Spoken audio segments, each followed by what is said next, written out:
Hi Ben, Trevor, thanks for attending the monitoring performance training today.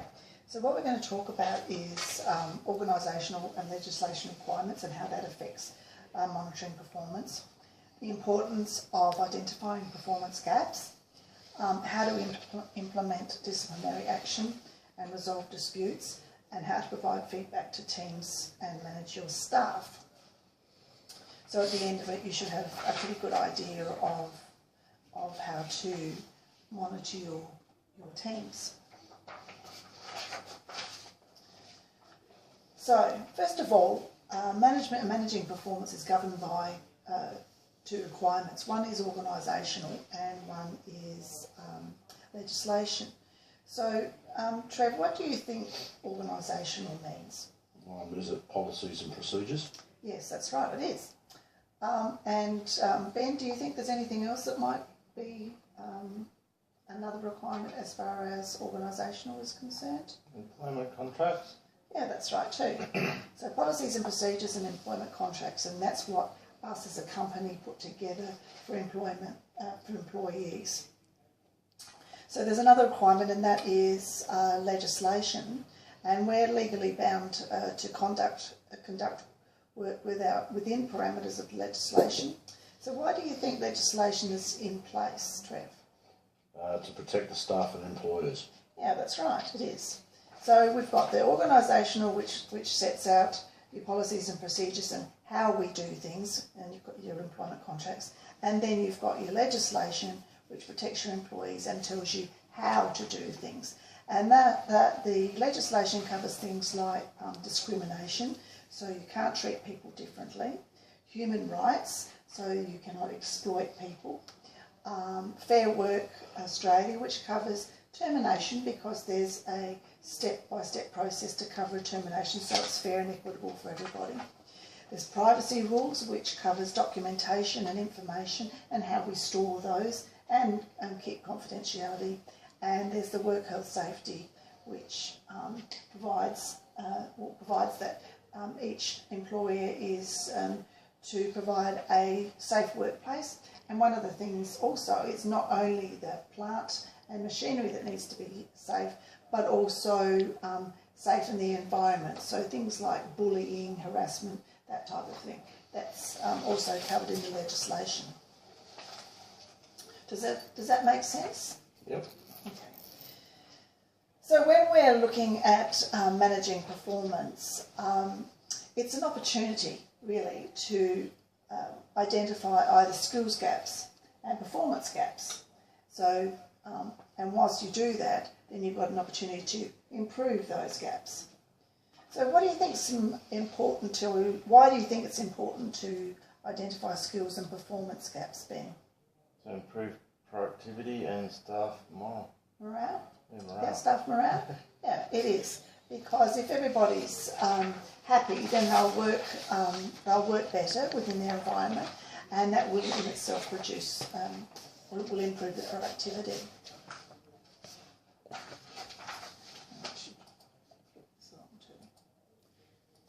Okay. So let's talk a little bit about skills gaps. So Ben, what do you think is meant by skills gaps?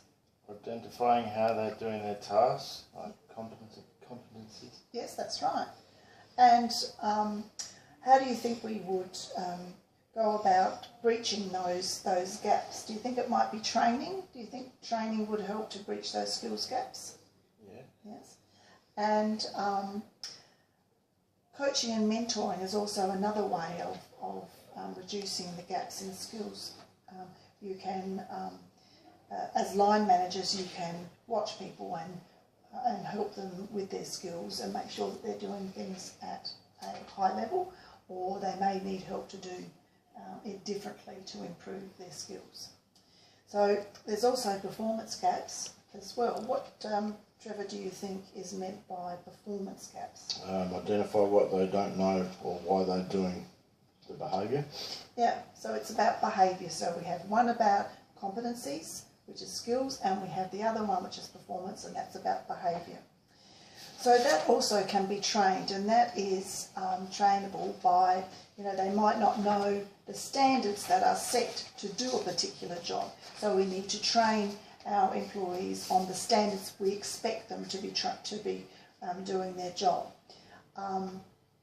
You can have discussions around the reasons why they're not performing their job in a particular way. And some of those might be personal, for instance. There might be something going on at home and it's affecting the way they're working, or they might be having trouble with something at work and that's affecting them personally, and that's their behaviour. The other thing is, again, coaching and mentoring to help people through certain circumstances, so that would help them improve their behaviour. Does that make sense? Mm-hmm. Yep. Okay. So how can we identify skills and performance gaps? Well, firstly, as line managers, you should really be out on the line, because that's where you see what your people are doing and how they're doing it. So you go out, you talk to them, you see how they're carrying out their tasks, and you can make an evaluation then as to what level that they're doing their tasks at. And then we can then determine what sort of training is needed to improve those skills gaps. The other thing you can do is to talk to colleagues and other people that are working on the line for feedback. So it might be that Joe's not doing such a good job on something. So you can ask the people that are working around him what he's doing and what he's not doing, and you can gather evidence and then identify what the performance issue is, or the skills gap, and then we can look at training to improve Joe's performance and skills.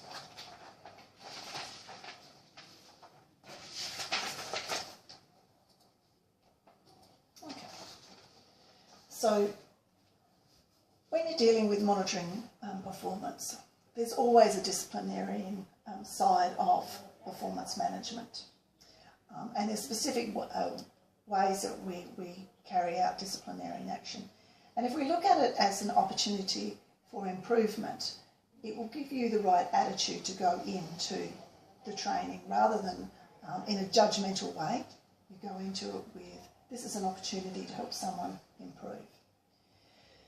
So the reasons why we have a disciplinary action too is it gives the employee the opportunity to know the consequences if they don't perform, because we want everybody to perform at their optimum. But if some people don't and they're given opportunities to improve and they don't, then there's got to be some sort of consequences for their actions. So the first point is, if somebody says that somebody's not working well, and they raise that issue with you,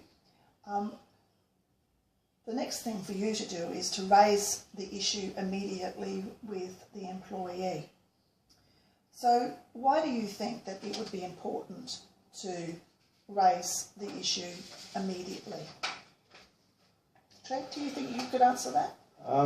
Just to quickly deal with the issue with the least amount of impact on staff, members and team. Yeah, that's right.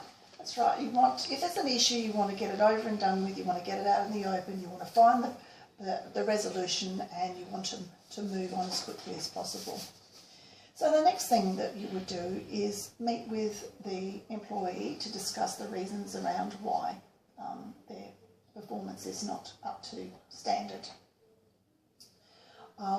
Once you've decided what those reasons are, and if you feel that they're satisfactory, it might be that you go, okay, that's fair enough, and give them time to improve. If not, you might need to develop a plan for improvement. So you write down what the issues are, you find a resolution, you decide on what you're going to do, and you get an agreement from your employee to do what you said that you're going to do.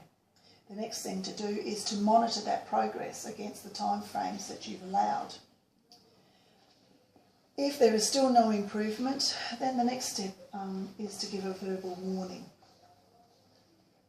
It's important to record your verbal warnings, even though it is a verbal warning, because that goes down on record.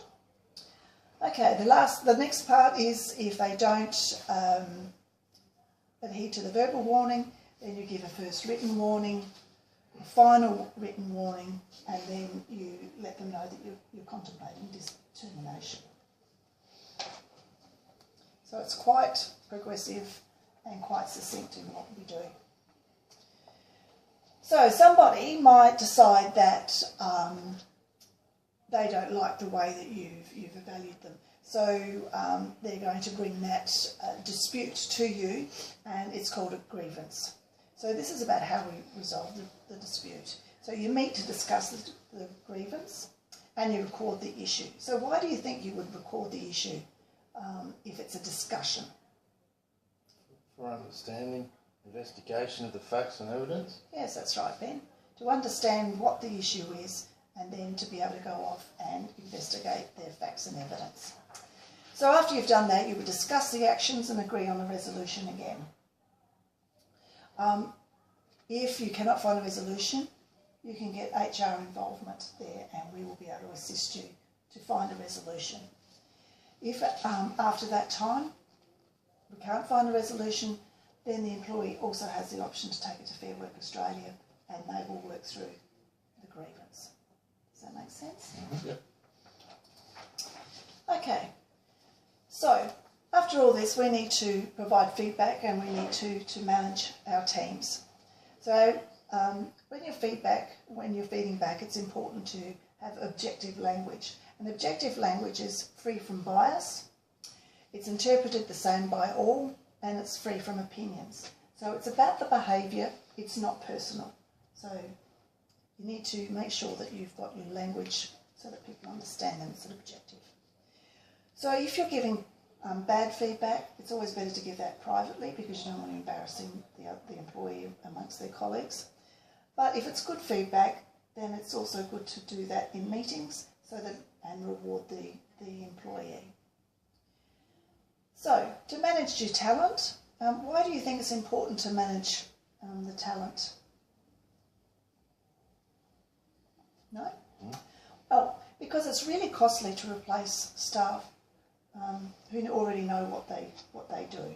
Because you need to get somebody on board, it costs money to bring them up to speed and get them productive. So it also interferes with the dynamics of your team, because you're bringing somebody new into your team, your other team members have got to get used to how they work. You also lose experience and institutional knowledge as well. So somebody who's been there for a while, knows what they're doing, knows how the company works, you lose that knowledge and that institutional knowledge and experience. So that's why you would try to manage your team as well and give feedback. Do you have any questions on that? No. Okay. So I've got some handouts today that will help you with the step-by-step areas that we've talked about, and also there's policies and procedures in place that you have access to, and also if you need further assistance, then you can also come to HR for support. Okay. Okay, no problem.